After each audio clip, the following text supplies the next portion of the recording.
हरे कृष्णा, राधे राधे।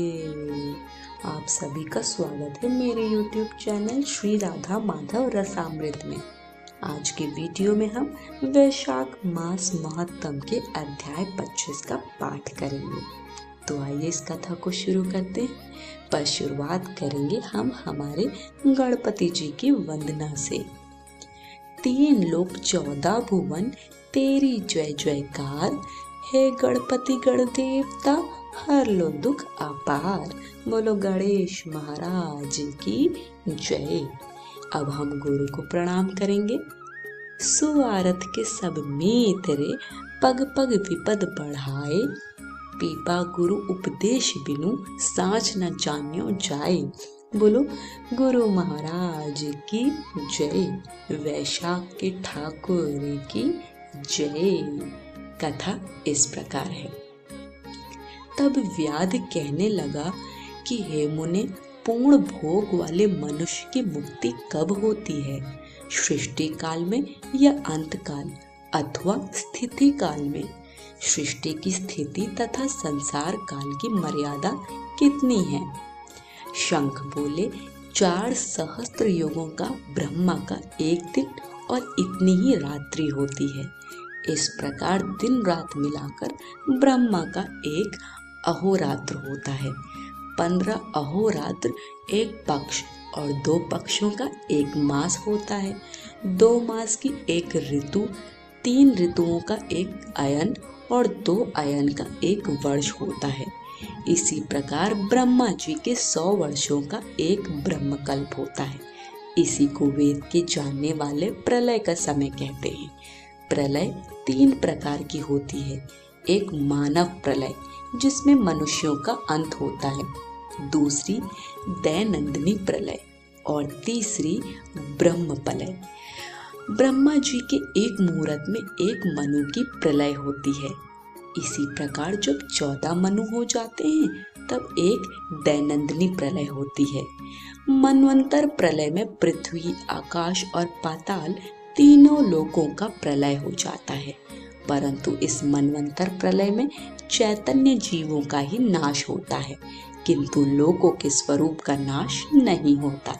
केवल उन लोकों में जल प्लावन हो जाता है।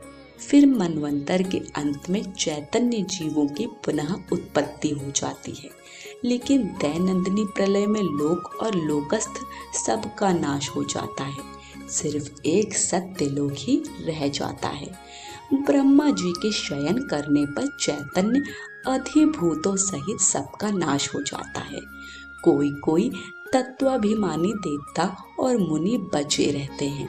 फिर रात्रि के समाप्त होने पर ब्रह्मा जी पुनः सृष्टि की रचना करते हैं, जिसमें देवता, ऋषि और पितृलोक व वर्ण धर्मों सहित सबकी अलग अलग रचना होती है।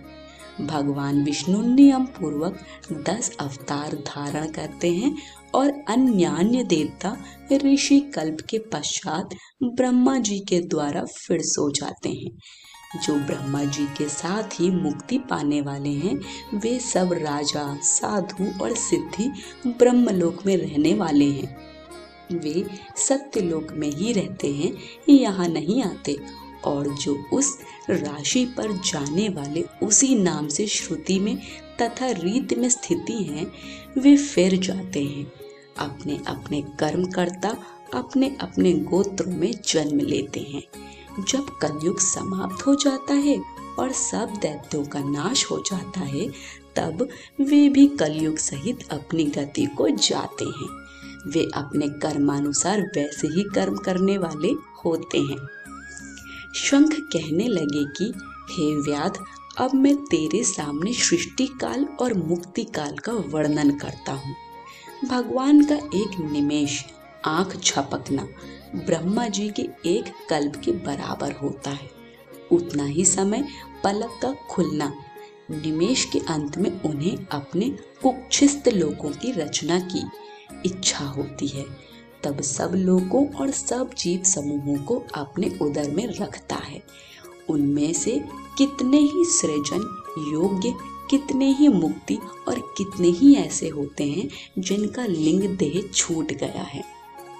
श्रुति देव जी कहते हैं कि जब यह कथा शंख व्याध को सुना रहे थे तब सबके देखते देखते वह पंच शाखी वृक्ष पृथ्वी पर गिर पड़ा और उसके कोटर से एक बड़ा भयंकर सर्प तत्काल पाप रूपी देह को त्याग कर हाथ जोड़ सिर झुकाकर वहीं बैठ गया। आज की कथा यहीं समाप्त होती है। कथा पसंद आई हो तो कमेंट बॉक्स में हमें अपना फीडबैक ज़रूर दीजिए। वीडियो को लाइक शेयर करें और चैनल को सब्सक्राइब करें। सभी को हरे कृष्ण, राधे राधे।